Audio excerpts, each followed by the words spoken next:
در روزهای اخیر ایران شاهد یک تحول بزرگ بوده است. اعتراضی از دل مردم برخاسته که صدای آن نه تنها در گوش کاسبین بلکه در گوش تک تک ایرانی‌ها طنین انداز شده است. صدای اعتراض کاسبین ایران بلندتر از همیشه است.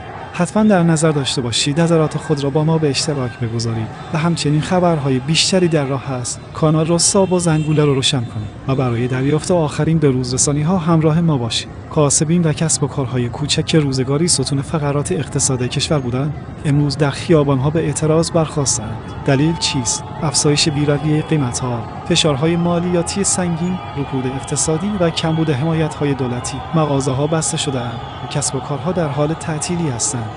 و وضعیت اقتصادی به حدی بحرانی شده که بسیاری از کسب دیگر نمی‌توانند هزینه‌های روزمره زندگیشان را تأمین کنند. اما اعتراضات این بار تنها به بیانیه و شعار محدود نمی‌شود. درگیری‌ها میان کسب و نیروهای امنیتی در بسیاری از شهرها بالا گرفته است. در تهران و برخی دیگر از استان‌ها کاسبین برای بیان اعتراضات خود دست به تجمع‌های خیابانی زدند که با برخورد شدید نیروهای انتظامی و امنیتی همراه بوده است. گزارش‌ها حاکی از این است که نیروهای حکومتی با استفاده از ابزارهای سرکوبگر به متفرق کردن معترضان پرداختند. شواهد می‌گویند که در برخی از نقاط به گزارش‌هایی از برخورد فیزیکی و حتی استفاده از گاز اشعه و رباتون در برابر اعتراضات کسب منتشر شده است. این اعتراضات در واقع اعتراض به شرایطی است که دیگر نمی‌توان آن را تحمل کرد. کاسبین با چهره‌های خشمگین و صدای بلند از ظلم اقتصادی از دولت خواستند که برای نجات اقتصاد کشور و حمایت از کسب و کارهای کوچک اقدامی فوری انجام دهد. این تنها آغاز یک بحران جدی است.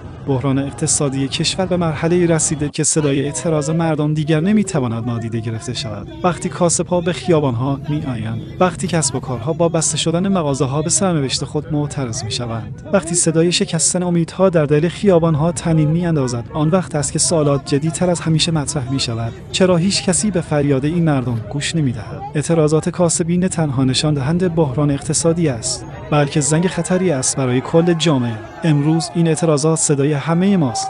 این درگیری‌ها، این شکاف‌های عمیق در ساختار اقتصادی کشور هر روز عمیق‌تر می‌شود و سوال اینجاست: آیا می‌خواهیم به نقطه‌ای برسیم که دیگر هیچ چیزی برای از دست دادن نباشد؟ اگر هنوز به فکر آینده ایران هستید، اگر هنوز نگران روزهای پیشرو هستید، وقت آن است که صدای این اعتراضات را بشنوید. ممنون که تا انتها تماشا کردین. همچنین خبرهای بیشتری در راه است. کانال را ساب و زنگوله را روشن کنید و برای دریافت آخرین به روزرسانی‌ها همراه ما باشید.